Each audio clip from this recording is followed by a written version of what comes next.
So today we're on the fringe. We're slicing, we're dicing, we're chopping it up. This is Gab, and this is Dave. yeah, Dave. You're getting into it. So I am just barely getting into it. Got my copy.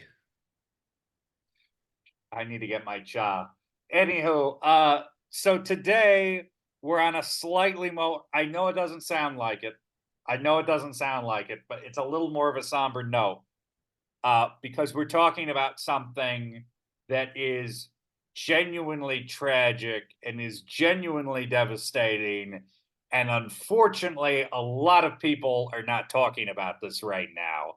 And that is the flooding in Maiduguri. This is where, Dave? Maiduguri is up in the northeastern part of Nigeria. So it's very far from where we are. It's in Borno state of Nigeria. So not in Borneo, in Borno in Big Africa. difference. Big difference, Dave. And this is actually, this isn't a part of the world that I am familiar with, even though I've never been to the city. I've never been to Borno State. I did spend 2 years in Niger, which is right across the border. It's not that far away. And culturally, the people of Niger have a lot of connections with that part of Nigeria. Nigeria, of course, is a massive country in the middle of West Africa. It's the biggest country in West Africa. It's the biggest country in Africa by population. Um, and there have been absolutely devastating floods in northern Nigeria that, as of right now, have displaced somewhere between 1 and 2 million people. And there's so many reasons why this is a massive issue.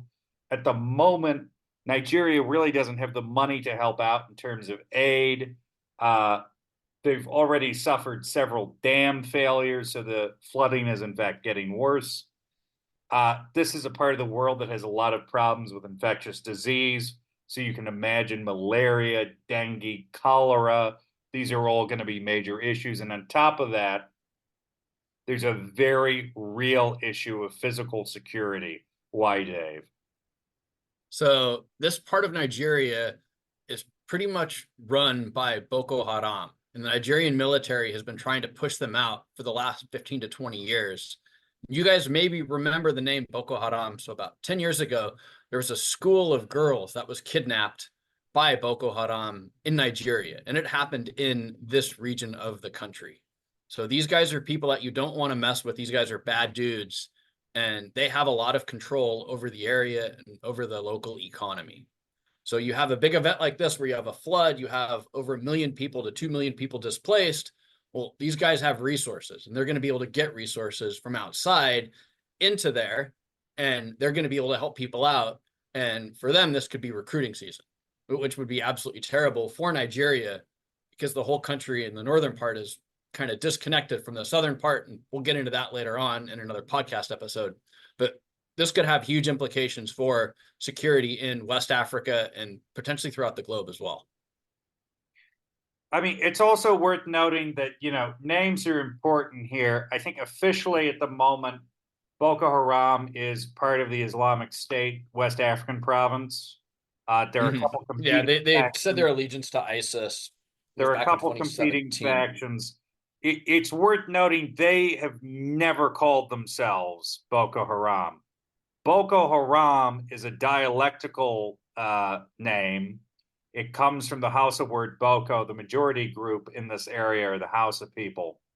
Uh, and the Hausa word Boko, which is just fake. Something's Boko, it's not real. And Haram is forbidden in Arabic. So Boko Haram means fake is forbidden, which is a reference to Western education, which was originally one of the big issues for the group. They still get majorly angry every time they're called Boko Haram because that's not the official name, but that's kind of just the nomenclature that people have adopted to refer to them. It's also worth noting, as someone who lived in Niger, that Boko Haram was just used, actually, Boko was just used as a blanket term for every militant Islamist group in the region. They were all called Boko, including people who had really nothing to do with that organization. So it's a phenomena. It's definitely going to, I wouldn't say run any more wild than they normally do, but the security situation in that part of Nigeria is going to get worse. And it's already very bad. So, yeah, we'll get into this more next time. We've got a whole Nigeria episode that we're going to be working on. We're going to go a little more in depth, actually, a lot more in depth because there's so much going on in Nigeria. But for this week, we're keeping Maiduguri in our thoughts.